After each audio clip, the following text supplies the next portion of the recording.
You ever had some moments where you have resistance for the thing that you always want to do, especially with your inner child? Like you would want to do something like draw again, sing again, laugh again, do whatever you want, and you feel that resistance. You feel like something's holding you back. It's just because you have resistance does not mean that's a sign to stop. It's just a sign to pause, take a break, ask yourself, where is this resistance coming from? Why do I still hold on to it? What is the resistance? Am I scared of succeeding or am I scared of failing? And whatever it is, how can I solve that? So the questions I ask myself, why am I so scared? Like yesterday I drew for the first time in a while and it was nice. And while I was drawing, I kept hearing the thoughts, this is shit, this looks horrible, this is not even good, why am I even doing this? I'm too grown for this, blah blah blah blah blah. All these thoughts, right? I ignored them. Yeah, they're still going loud in my head, but I choose to ignore it. And when I was done, I'm like, wow, I'm proud of myself. I did what I had to do. So, with that exercise, it teaches you to not listen to every thought that pops into your head, especially if it's negative. Proving yourself that you can do anything you set your mind to, regardless of how those thoughts are. And showing yourself that I am with my inner child. I stand up for it and I live for them.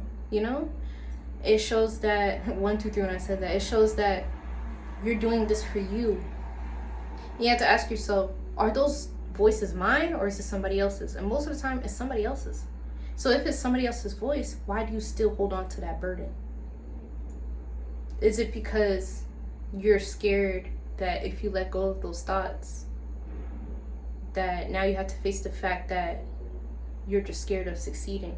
But you need the excuse of those thoughts and those voices from other people to hold you back. Because most of the time I would think, maybe I'm scared of failure, but if I was so scared of failure, wouldn't I be more scared to not do it than to do it at all? So therefore, there's a part of me that's scared of success because growing up, especially as immigrants, chaque fois m'ble pou di moun yo an bagay, avant m'koupe yo nan la vie, m'toujou m'vle pou ese an bagay ki yo pa konen. Ou yo toujou pi, m'pa konen an bagay kon sa non? Si ou gate m'pa konen an bagay, m'pa ka ede, m'pa konen. For people that didn't get it, it's like you would try to introduce them to something new, or you would try to do something new yourself, and they would just they're just fear-mongering you. I don't know anything about that. You don't know anything about that. So if you mess it up, it's your fault. Don't mess it up.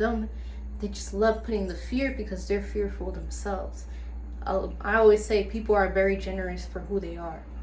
If a person's positive within themselves, they're going to spread that with everybody. But if somebody's negative and fearful, they're going to spread that with everybody. They can't help it.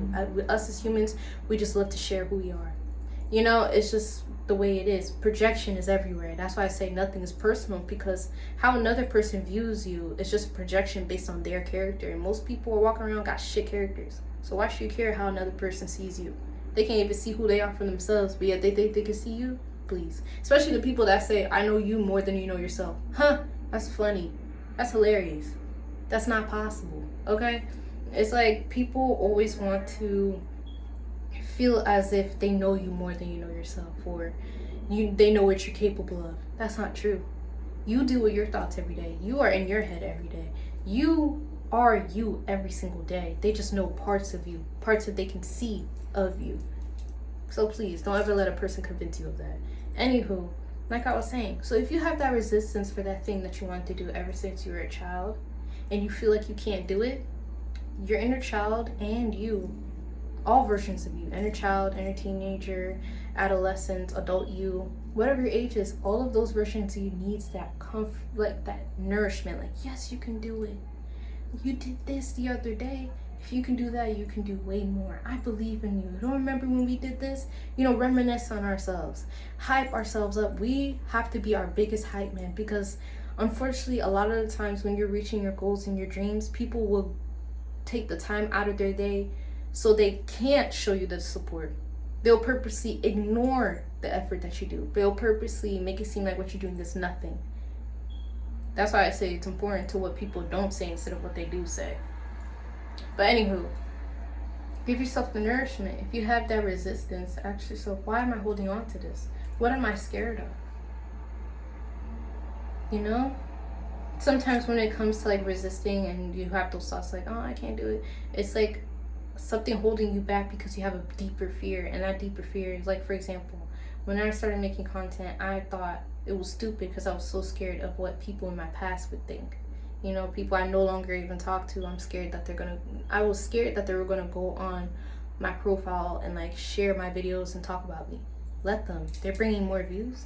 But I came to that point in realizing that by asking myself, why should I care about how other people think of me? Why should I care about people that can't even look themselves in the mirror on what they say about me? I've gone through all of this. I've gone through it alone. I've experienced it all alone. So why should I bring others with me to my viewpoint of myself? Why should they? People that are so used to doing the same from their parents, their grandparents, they're doing the same, living in the same hometown, doing the same thing, they're going to be doing the same. They're just carbon copies of their own. You're doing something different. They see that as intimidating. You think it's just regular that you can walk in a room and be okay with yourself? Most people can't do that. You think it's regular that you can just raise your hand and answer the question in front of everybody? Most people can't do that. You think it's normal that you spoke up about something that bothered you? Most people can't do that. It's the little things. Nobody can spot a confident person faster than an insecure person. People are insecure about things that you didn't even know you were confident in. You know, so it's like people feel that as an attack, so they feel like they have to attack you on that. But I'm here to say don't. And don't hold on to it. Because the more and more you realize all of those voices you're holding on to it's because you tie your safety into familiarity. You tie your safety to what you know, what you're used to. But if you want a new life, you got to throw away what you used to. So by reprogramming your subconscious mind into believing that safety is something that's aligned of us, a quick way to get to that point is just doing things that you're uncomfortable with. Like today, I got a chocolate chip chocolate muffin. I never eat those. But a part of me, but I was like, I'm gonna try it. While I was picking up the muffin, I was like, I never eat these. Like, that's too chocolatey. That's too much sugar. I'm not eating it. I ate it. It's good as hell. I would have never known if I just did it. All these voices in my head, they didn't quiet down. They didn't do anything. But now, what can my head say about the chocolate chip cookie now? About the chocolate chip muffin? It can't say shit now, huh? Because I proved it wrong. And even if you try something you hate it, at least you know now sooner than later. At least you tried it. You know, like, don't be so quick to just tying your safety into familiarity, because that's what your ego does. Your ego loves to know what's next. It loves to know that it's right. It loves to know that nothing's unexpected, because they think something that's expected or predictable is safe. No, it's not. It's not. You can be running yourself down into a future that's not meant for you because you're so used to it. Oh, everybody else does it. You're not everybody else. So go through your own moral compass. Nourish yourself. Like, I deserve the best. I am this. I am that. I deserve the love that I always wanted. I can accomplish everything I set my mind to. Do little things, baby steps. If you can't draw a portrait right now, or if you spent years without drawing and you drew for the first time, it was not the best, congratulate yourself that you even started. That's the hardest step. The first one is the hardest step. Now all you got to do is just keep going. Keep drawing until, and I'm just using drawing as an example because that's what I did yesterday. But just do that thing. You know, I'm not saying when you do it, it's going to be fantastic. No, I'm not saying that. But it's fantastic that you even did it, even when you're scared, even when you're nervous, even when you're doubting yourself, you still did it. Congratulate yourself for that. Because that takes effort, that takes time. Because most people don't do it. Because when you think about it, if following your dreams was easy, most people would be living the life that they truly wanted by now. Instead, most people are just convincing themselves that the life that they have is what they wanted, knowing damn well it's not. Knowing damn well it's not. They have to convince themselves that how they're living is okay because they're too scared, or they're too, I don't want to say lazy, but complacent with the life that they want. They rather convince themselves that they cannot change it than actually changing it, because convincing yourself takes less effort. Yeah, it's easy to sit there and just live the same life everybody lives. It's easy. all you gotta do is shut up and do what you're told, not think. That's easy. But actually putting in the work, battling your fear, combating your insecurities and old mindsets and old timelines, that's not easy. You're breaking generational curses. You're 10 when I said that. Ending cycles. You're breaking generational curses your ancestors wish they can do. You're healing your bloodline just by healing yourself. This is bigger than you. So that's why I emphasize on nourish yourself. If you're doing something like, okay, like for example, the gym. If you go to the gym, reward yourself. Okay, if I go to the gym, I'm gonna take a bubble bath after this. You know, and the reward shouldn't be counterintuitive to the thing that you're doing. Like if you go into the gym, you shouldn't be like, okay, I'm gonna reward myself with fast food. You just defeated the whole purpose. You know what I'm saying? But yeah, nourish yourself.